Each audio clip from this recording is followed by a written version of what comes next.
Is Trump a bad candidate? Yes, he is. Reason number 1, he's a bad candidate. Reason number 2, you don't believe me? Is Donald Trump a bad candidate? Yes, he is. Yeah, he's a bad candidate. Yeah, he is. Definitely. Of course. Of course he is. Yes, he is. I don't think he has any real substance. Really? Yeah. Let's look at Trump's start. This financial genius began his journey into business with $1 million. An economic miracle. He already has money. Oh wait, his dad gave it to him. You know, I started off in Brooklyn. My father gave me a small loan of $1 million. A small loan of $1 million.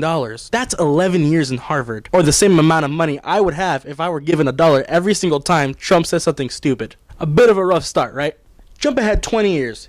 It's the 90s. You'd think he'd be better off. Oh wait, he lost $916 million. And for this very reason, he was able to avoid taxes, allegedly, for 18 years.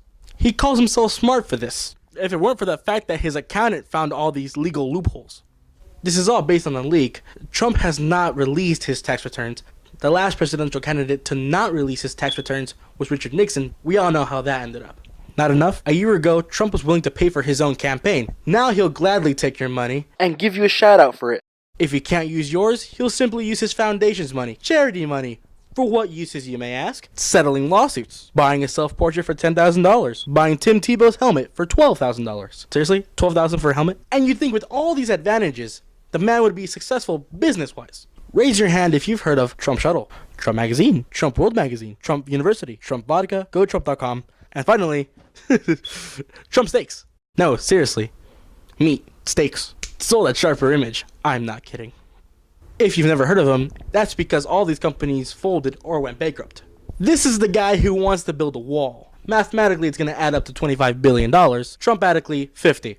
Already, Trump has stated it's going to go from 4 billion, 6 or 7 billion, 8 billion, $10 billion, maybe 12. who knows how farther he'll go. The wall's not going to stop illegal immigration. Just ask your parents. Trump isn't much of a historian either. Otherwise, he would have read up on the Great Wall of China. The guy's already solved the problem with the wall anyways. If they ever get up there, they're in trouble. Because there's no way to get down. Maybe a rope. Trump has built up his name into a franchise. It's worked so much to fool people into thinking he's actually successful. It's just a facade. If you look close enough, if you look at the facts, that's just not true. And we've just looked at his financial side, let alone his morals, racism, sexism, any other schism. So if you're wondering why he's a bad candidate, these are reasons laid out for you. And if you're still not convinced and you still love the guy, here are a couple highlights said from Donald Trump himself. I would build a great wall, and nobody builds walls better than me. Has he ever built a wall before? Nobody loves the Bible more than I do. Be careful, Pope Francis. He has some competition. I can be more presidential than anybody. I tried that in 8th grade. It didn't work out so well. Nobody knows the system better than me. Really? A guy with no political background. That's great. I have a great relationship with the blacks. I've always had a great relationship with the blacks. I know words. I have the best words. Keep in mind, the longest word in that sentence has 5 letters. And it's words. This has been Rodrigo Macias from the Grizzly Newsroom. And remember, please, don't vote for Trump.